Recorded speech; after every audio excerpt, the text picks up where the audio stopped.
Well, ladies and gentlemen, hello and welcome to the Coach DeBesse Show. How are we feeling, Grapevine Mustangs, tonight? Hope everyone is doing well. Welcome to ESPARZA'S. Thank you so much to ESPARZA'S for hosting us tonight. Got a great show for you tonight. Not only will we hear from Coach DeBesse, our DNA players, as we always do, we'll also hear from the Grapevine softball program. As Coach Christina Gwynn is in her first year, she's also brought some of the girls from the softball team. So let's give them a hand for being here. Thank you so much. But let's get to it. I'll turn it over to Coach DeBesse, kind of his opening statement after a really hard-fought ball game on Friday, Coach. Yeah, hard-fought and a heartbreaker. I mean, I don't think there's any other way to put it. It was a real punch in the gut, you know, for everybody involved. I know coaches, players, families, everybody, and fans, everybody involved. To take nothing away from our effort, gave a fantastic effort. I thought personally, having watched the ball game in person and watching it several times on video, I think we outplayed our opponent. I think we out-toughed our opponent. I think there were not too many places that we didn't come up short, other than on the scoreboard. So I felt sick, obviously, for our players. That's who your heart goes out to after a game like that. And a lot of tears, a lot of disappointment, a lot of disbelief, a lot of anger, all kinds of emotions after a game like that. But in many ways, it was our best ball game. In many ways, it was our most complete ball game. In many ways, we played off of each other like we have to be successful most of the night. And so a lot to build on. The challenge for us is, you know, to keep coming back. I mean, that's just human nature, you know, to keep getting up off the mat and coming back and fighting and being determined. And our kids have done that so far. Our coaches have done it, and they'll continue to do it. Take us into what a huddle is like after the game. Obviously, emotions are very high. You could go a bunch of different ways, but what do you tell the guys after something like that? Well, the first thing you tell them is you love them. You know, the first thing you tell them is that, you know, you believe in them, how proud you are of them. You also acknowledge the fact that it does hurt and that it should hurt and that it's okay for it to hurt. But there's also a certain way you conduct yourself, you know, in that setting.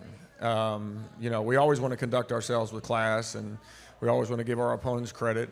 And we also always want to celebrate the things that we did well. And so, you know, in a situation like that and looking at the faces and looking at the tears, you just try to find the words for at that moment to try to make them okay. Knowing that, you know, when they leave and they have alone time, they're going to go back to it. It's going to be tough. We got up Saturday morning. We met at 10 o'clock, did our normal routine, and it was a little more subdued, which I totally expected. I told the coaches to expect that. But they came back this morning, had a really good workout, and we're fired up to get ready for Burleson. Well, we're going to focus on some of those positives that you talk about as we're going to discuss that with some of our DNA players this week. So we'll do that, and then we'll get back with Coach DeBesse to go through some of the film from this week. But we're going to start with the DNA Players Attitude Award. We'll start first. That's Tatum Evans, who will make his way to the stage, I guess you can call it. Tatum, come on in. Congratulations. And well, let's start special teams, because a couple of big blocked extra points.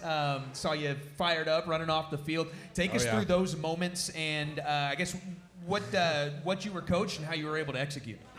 Yeah, well, Coach Gross did a great job the week before planning and telling us what to do, and so Brad and I executed that, obviously, on their extra points. But yeah, right before, we had one in the first quarter, I think, so I was obviously really hyped. But then at the end of the game, there's a minute left. They score the tying touchdown, and I kind of just look at Brad, and I'm like, we got to block this. And so he did a great job, him and Cedric, getting penetration, and they made the job really easy for me to just jump up and block it. Well, take us into what it is like. So you're working with Brad, and he's got to get that penetration, and then you shoot through. Take us through what you guys are doing together and how that did end up ultimately working. Yeah, so he's lined up pretty tight to the snapper, and he's shooting that gap, pushing the center or the guard back right into the kicker's lap pretty much. And I'm just shooting right off that gap, off his butt, and just jumping up. Well, it worked well. Got him a couple of times. Let's give it up here for Tatum. Congratulations, the Attitude DNA player. Let's bring up Carlos McKay as he gets the DNA award for the Competes this week. Carlos, congratulations. And boy, it's I know maybe there's some focus on the last play, but I want to just talk about the defense as a whole. They looked like they were trying to challenge you guys deep, and time again, it seemed like the secondary was up to the task. The secondary as a whole, like, we did so much better, like, compared to other weeks. We've given up, like, big plays, but we ain't give up too much this game. Yeah. When you see that you get the compete award, the DNA award for compete, what does that mean for you? What did it mean this week to compete, and why do you think you won that award? I think I won that award because I wanted to be better. Like, my tackling, like, the games before this game, I got so much better. My coverage, everything got better. I just competing. Love it, love it. Congratulations to Carlos. We'll bring up Jalen next for the family award.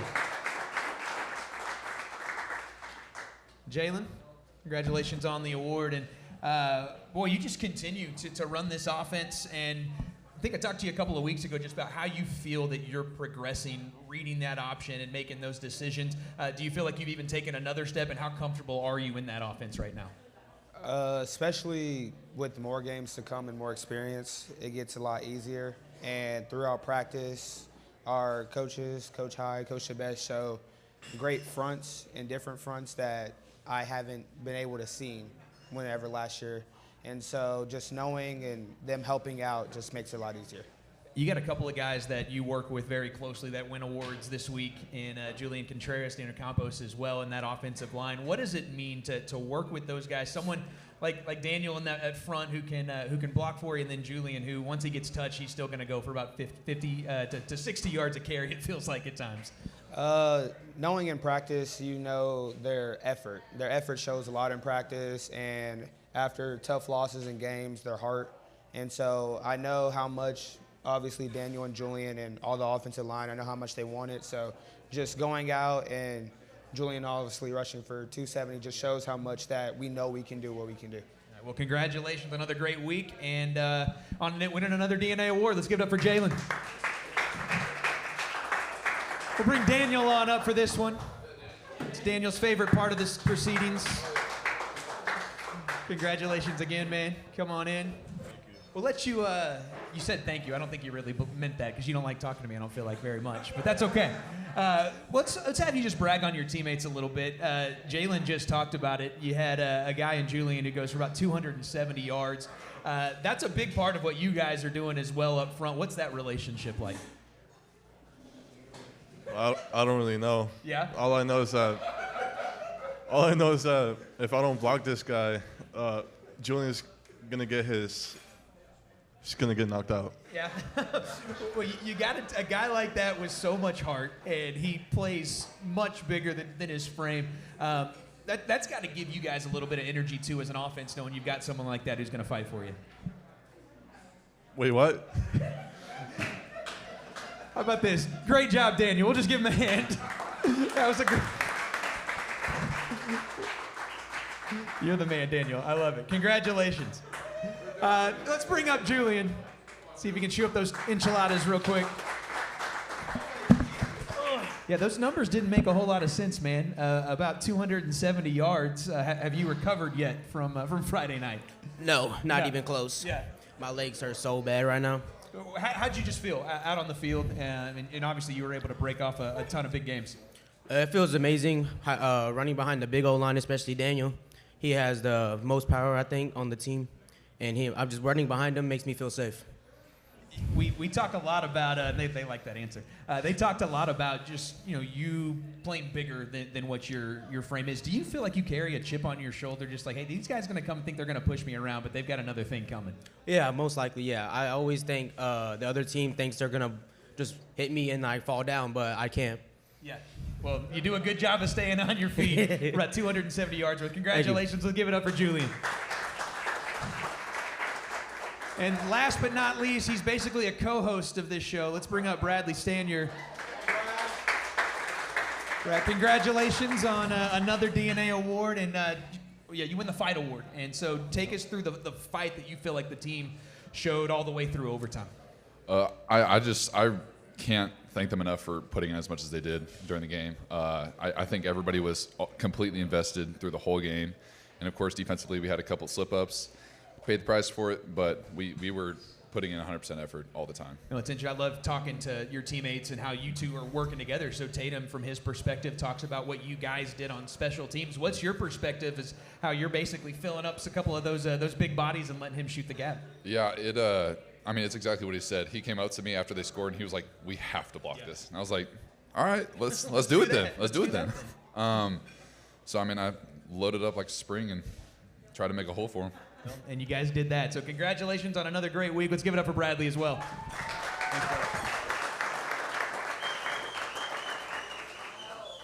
So, yeah, hard-fought overtime loss. We're going to bring Coach DeBesse back up here, and he's going to take a second and introduce our special guest that will be here this evening. So we had, earlier in the year, we talked about Coach Budke, our new boys basketball coach, and I happened to be fortunate enough to be on the selection committee for that. I was not fortunate enough to be on the one for Coach Gwynn, but I can tell you this. You're supposed to keep really, really, really, really quiet about those things for HR purposes and all that kind of stuff. You're supposed to keep really quiet. But the one thing that kept coming out of each stage was, we got a great field of candidates, but there's one, I don't think there's any way we can get her, but if we can, that's the one we got to get. And the more it narrowed down, the more you heard about this one particular candidate that we had to get, but we didn't think that we could. And all of a sudden we did. And everybody at Grapevine that was involved in the process, and everybody since then, since she's been around, Coach Gwynn, understand what the people were talking about. She's had a great impact already, and she's going to have a great impact in the future. Our new softball coach at Grapevine High School, Christina Gwynn. Give it up.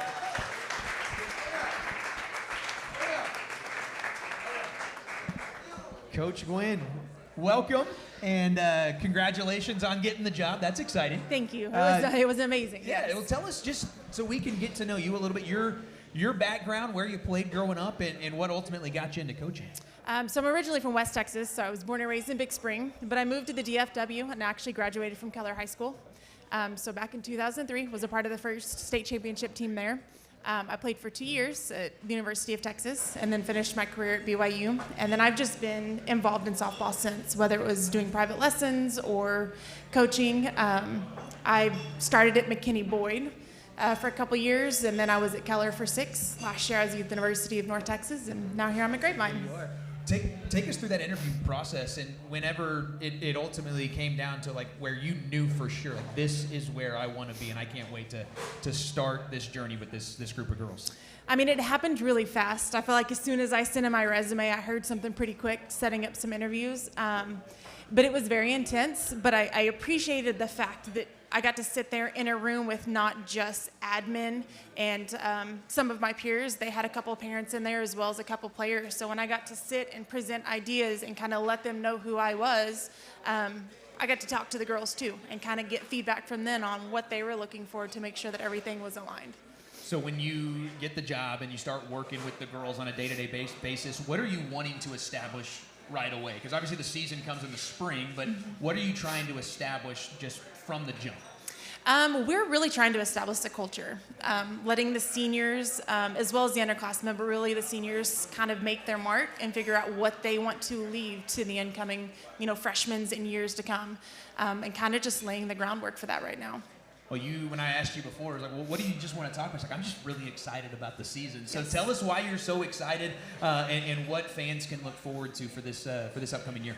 I think the biggest thing I'm excited about is that the girls have just been a sponge for everything. Anytime you come into a new program, you never know if there's going to be some pushback or some but that's not how we've done it before. And they have everything I've said. They're like, yep, we're ready to go. Yep, we're ready to go. And I think they're just as excited as I am. Do you want to call out some of the girls that are here, give them a little bit of recognition? Yes, I do. I'm going to start with senior catcher Ashley Johnson.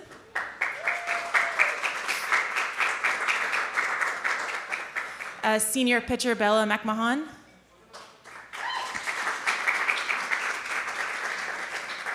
Senior pitcher and first baseman Ava Snyder. And junior catcher Vanessa Dale. The one junior that gets in here. Way to go. That's great. That's what happens when you get to be the person who talks on the field all the time. Well, I'd love just to hear from, we'll kind of leave this open-ended to it, whichever girl wants to talk. Just what has it been like getting to know Coach Quinn over the last several months? It's been super fun. She's really energetic, and the way she coaches is very, she's very intent in what she does. And we just soak it up, and we're becoming better. For the seniors, I guess, is your coach just talked about leaving that legacy and what you want to do for the girls that are still going to be in the program once you leave. What do you want that legacy of Grapevine softball to ultimately be? I just want to leave Grapevine with a very positive environment, and all the girls come together and just be one big group that we all get along with together. Well, excited to see what's coming here this year. Let's give it up for Coach Quinn as well as the Grapevine softball team.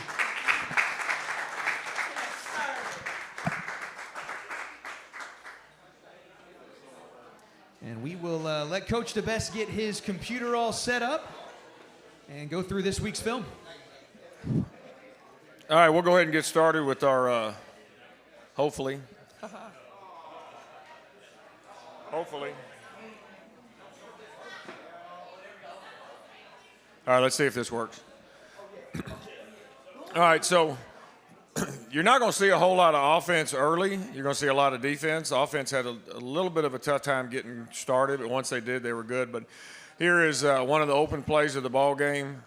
They did this several times where they throw it out to the perimeter and just test us to test our tackling. Our tackling was much, much better this week against Summit, probably the best it's been all year long, which obviously prevented some big plays to some really, really good skill kids.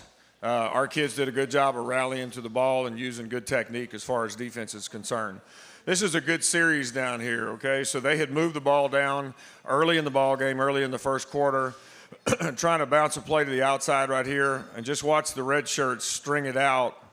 Ultimately, Brady Boozer is going to be the guy that ends up making the play right there on the sideline. If he doesn't make the play, we could be in trouble right there because the corner's getting blocked. But I'll go to the side, or the tight copy here. Tatum Evans setting the edge out there. Cooper Towery, Michael Utorka over the top. Making the guy bounce, making him run east and west as opposed to north and south. That's really good pursuit. So that ended up to be a big play.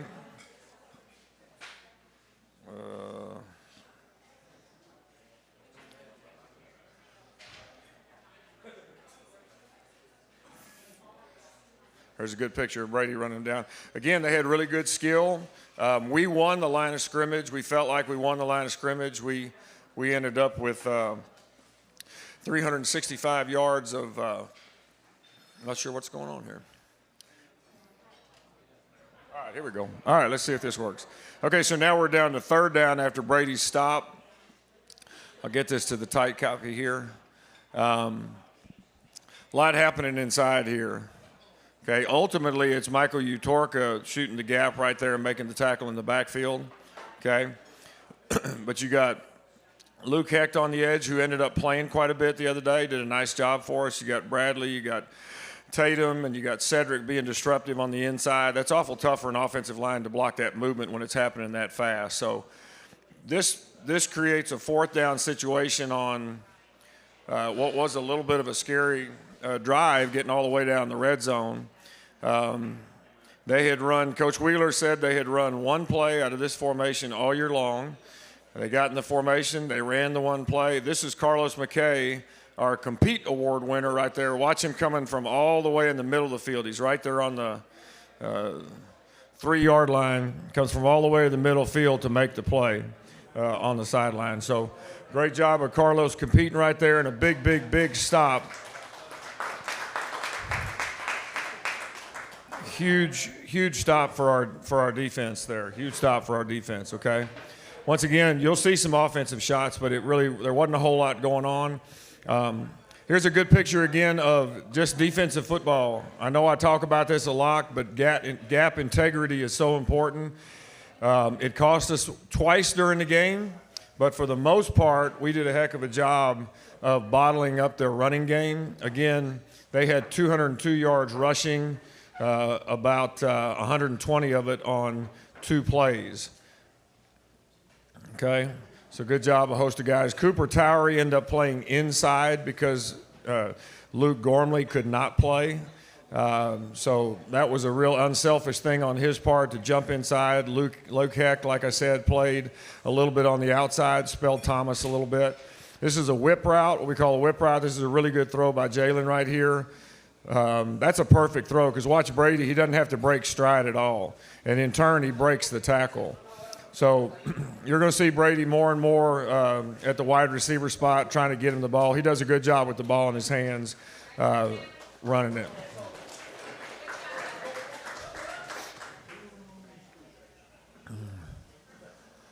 Really good job by Jalen. Jalen did an excellent job of executing our offense, probably his best game to date. Much more relaxed and much more poised, really good mechanically. All right, this is, I believe this is Bradley, if I'm not mistaken. Bradley coming from our right defensive tackle spot. You've seen this before this year where he and Cedric kind of play a little game inside there where they switch responsibilities. And again, that's hard for offensive linemen to pick up on the run. Okay, good squeeze by Cooper, good squeeze by Thomas, and I believe that's Michael getting in on it as well. So, excellent job again of bottling them up. Screen play, okay? You remember the screen plays against Seguin. Remember the screen plays against Seguin cost us a little bit. Watch us converge to the screen. Watch us run to the screen. Watch Cedric Hicks as a defensive lineman make a heck of a play on a running back in space. Again, not easy to do. Good pressure by Tatum, good pressure by Brad. We call this, watch what Brad and Tatum are doing right here. Watch. See, they recognize, especially Bradley right here, Tatum's already committed to the quarterback. Watch Bradley redirect right here, okay, because he recognized screen. All right, Cedric's a dropper. Good play right there. Okay, again, we shut these guys out in the first half, which is a heck of an accomplishment given what they had done offensively all year long. Okay, here's kind of Julian's breakout run. Folks, I want to tell you, 267 yards in a game is unbelievable. I mean, it's absolutely phenomenal.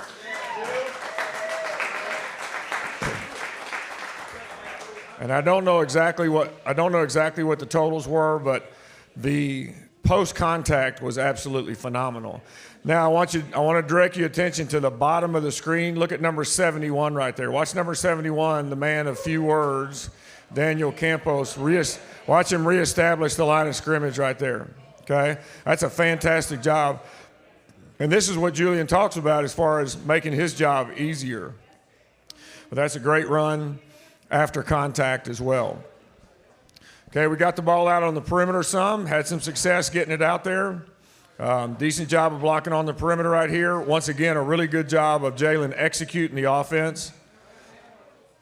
Much more poised, much more in control with his mesh mechanics, which allowed him to make some really, really good reads. We got Ian Hatton back. Ian Hatton's number 4. That's not his best effort, but that was a big get for us to have him back in the lineup. He allows us to do a lot of things. All right, so here we go on the perimeter. This looks like it should be a little bigger play than what it is. We have to do a better job of blocking on the perimeter than what we've done. That was a little bit of a disappointment on Friday night. We had some right there. If you were just to stop the clicker right there, you'd say that's a pretty dang good play for the Mustangs. As it turns out, it's about a 2-yard gain. Okay, so we got to be better than that. Nevertheless, good execution. Watch how long Jalen extends what we call extends the ride here. He makes that guy wrong. His read key is coming up the field to take quarterback. Jalen makes him wrong by extending the ride. So that's a really good job.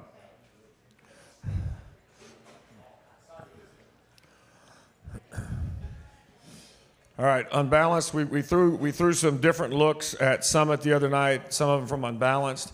Okay, watch the cut here by Julian. Okay, he presses the line of scrimmage, presses the play side. Watch him stick his foot in the ground right there. Stick his foot in the ground right there and get vertical. Now, I don't know how he does this. You must be hell on the dance floor. That's all I can say. Watch his feet right here. I'm not sure how he does. I'm not sure he could explain how he does this. Watch this. Right there. Right there. Boom. Making him miss.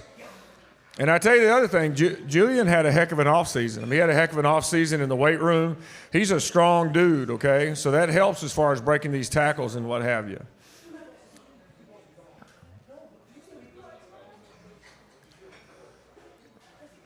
All right, little power play here. I believe this is Jake, right? Yeah, this is Jake. Jake Graham kind of had a bust out night. You know, scored his first touchdown on the varsity level, first high school touchdown, I guess I should say. Did a really good job. Here he busts through and makes a first down on a power play. Bergen Weir pulling, doing a good job. Good job by Bergen, the right guard, pulling tight. There's no room for anybody there, okay? Okay, and this sets up Jake's first career touchdown. Second career touchdown, my fault. That's why you're here, Julian, to make me right. All right, that's a heck of a job, okay? We actually have a drill we call score tackle, where we put the ball at the 1 yard line and it literally is a collision between the back and the defensive player. That's score tackle right there. That's the offense winning on score tackle right there. So really,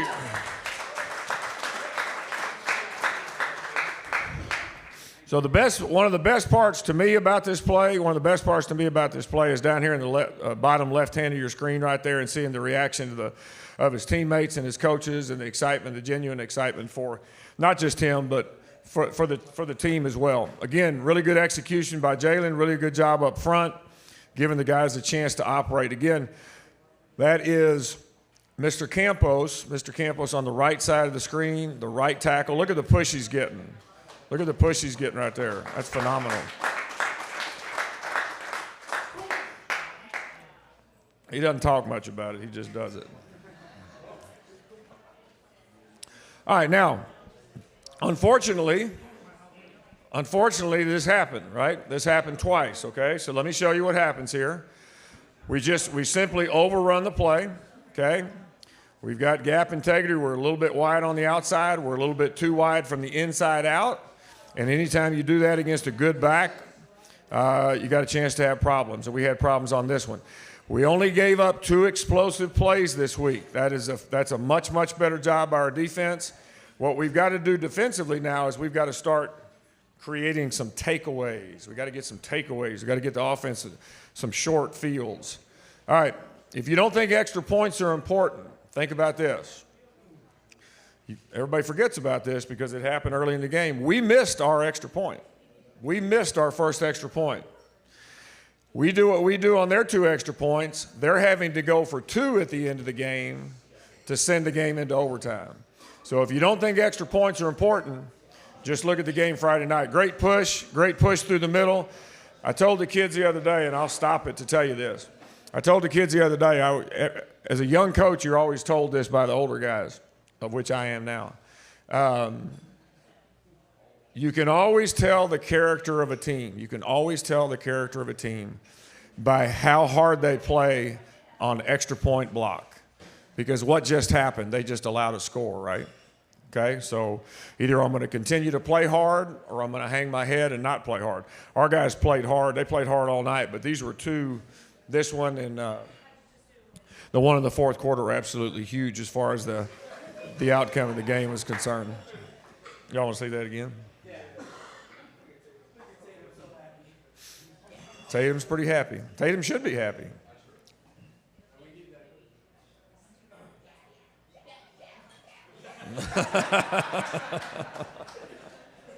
Bet you're hell on the dance floor too, right? All right, here we go. All right, now, excellent job once again of Jalen. This is not easy, folks. He's reading the end man on the line of scrimmage who's in a 3-point stance. He closes and takes dive, and all of a sudden his pitch key's right in his face. Okay, so that's not an easy thing to do. That takes a lot of poise, really a good pitch. Now, where should our running back take this ball? Outside. Look if he takes it outside right here. Don't run in the middle where all those bad guys are. Run out here where we're blocking for you. Okay? This is Bryce Frederick. He's a wide receiver. Or excuse me, this is Luke Stewart. He's a junior wide receiver for us. He can really run. He's going to be a good player for us. as we move forward. All right, now, got to give props, like Carlos did already, got to give props to our secondary. Everybody knows our corners were tested and beat quite a few times a week ago. They did a fantastic job on Friday night. They did an absolutely fantastic job on Friday night. Obviously, it was a part of Summit's game plan to test our secondary, and our secondary passed the test with flying colors. So I was really proud of Dallas Davis and Carlos and Linnell and Ashton and Brady and all those guys that play back there. They did a heck of a job. There was no room for error for their quarterbacks. All right, now, we had kind of hit a little bit of a lull. They had kind of made a little bit of a comeback. They had 2 big runs. Our backs are against the wall, so we run a little triple down here. Dive takes quarterback, so Jalen gives the ball. Watch the cut here again by Julian. Boom, make him miss, make the free safety miss, and then all of a sudden he just gets slingshotted up the field. But again, those are breaking tackles right there. Those are all breaking tackles right there.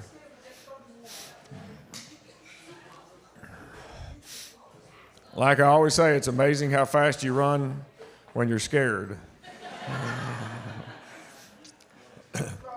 No, and the other one, everybody's looking at Julian. I want you to look at Luke. I want you to look at Luke Stewart too. Watch Luke Stewart coming down the hash right here.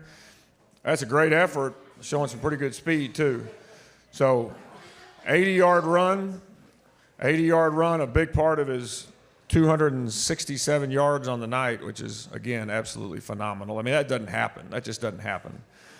Okay, good job of making people miss.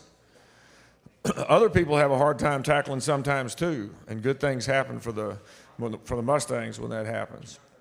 All right, so now we're in the red zone. We ended up kicking a field goal, okay? We ended up kicking a field goal. We ended up getting a short field after this. I can't remember what the circumstances were. But we got a short field. We tried to pass.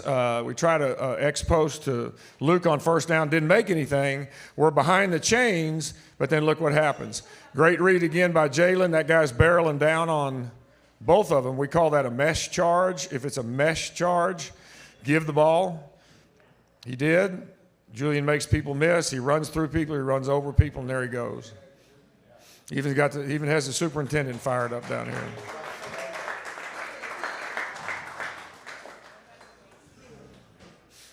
Great cut. That's a great cut right there. But it does not happen. Watch the guys in red. It does not happen unless we reestablish the line of scrimmage. And we did that more the other night than what we had all year long, which is obviously encouraging.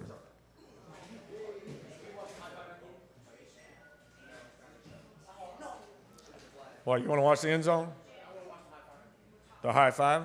Did you show it on this one? It's on the show it on the other one? All right. The other one. Oh, jeez. See what I got to put up with every day? All right.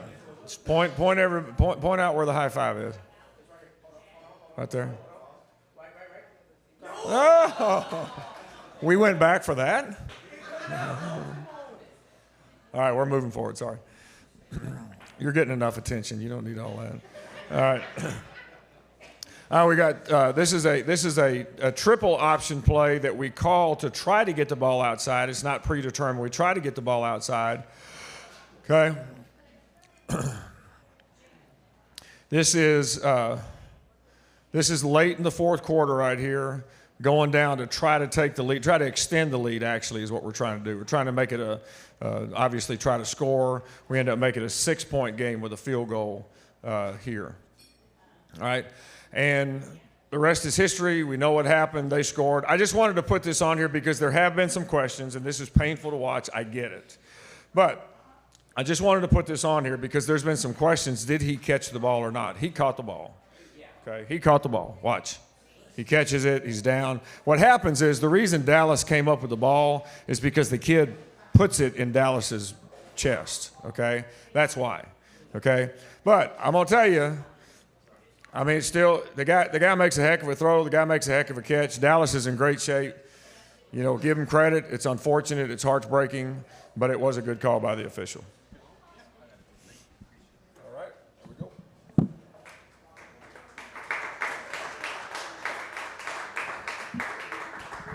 Well, thank you, Coach DeBesse. And yeah, that last play is, I'm sure, not fun, and I'm sure you've replayed it over and over. But the good thing is you got next week. You got just a few days now, and you got Burleson on the road. But do you want to put a bow on anything from anything last week, or do you just want to look ahead? Well, just so many positives. I mean, offensive line, corners, better tackling, much better tackling. A team that stayed together throughout, and it was a together team in the locker room as well. Jalen's execution was really, it's not to do what he does is not easy, especially for a guy who's his first year, and executing the option. So, a lot of things to build on. Sometimes when you lose, you learn a little bit more than when you win. Sometimes you win, you can gloss things over. Believe me, I would have taken the win. I'd love to have glossed things over. Everybody would, but a lot of things to build on and to feel good about. Well, let's look ahead. On the road, taking on Burleson and another district contest. What can you tell us about what Burleson does and what you're wanting to do offensively and defensively? Well, Burleson comes in 1-3. They're 0-2 in the league. They've played Summit and Seguin just like we have. Their lone win came against Cleburne in the second game of the season. The thing that concerns me most about this ball game is they had a bye week last week, so they had an open date. So anytime you're playing somebody coming off an open date, you're pretty much guaranteed that they're going to be fairly healthy, as healthy as they've been, as far as the season is concerned. The other thing is when you run the option to give somebody an extra week to prepare. Usually, historically, has made things a little bit tougher on our offense. It's openers when they have a lot of time to prepare. It's open dates, and then in college, it's bowl games that makes it a little bit tougher for the option. So our kids are going to have to be precise. We've made a big deal with our defense and our scout team guys to give us a really precise look so we can play fast on Friday night, not really being sure exactly what we're going to see because they've had the extra week. Young quarterback, but a quarterback that can beat you with both his arm and his legs. Kind of an explosive kid. Love to spread you out. Love the screen game. So they love to get you in space and try to make you miss. Heavy pressure team on defense. Every game in this district is a challenge. I mean, all you got to do is look across the board at the scores. I mean, my goodness. I mean, it's a competitive as heck district. And this one will be no different at Burleson. Well, we're looking forward to it. Thank you so much, Coach DeBesse. Friday night in Burleson. Need you there as the Mustangs go for that first win of the season. Thanks, everyone, for being here. Thank you so much to ESPARZA'S for hosting us tonight. Can we give a hand to our host? Outstanding job tonight. Wonderful food. So we'll see you Friday night on the road in Burleson. Our next show, our next Coach DeBesse show will be Monday, October 7th. We're going back to Rock and Brews. So we'll be there next week, 6:30 at Rock and Brews. Thank you guys so much. We'll see you Friday. Go Mustangs.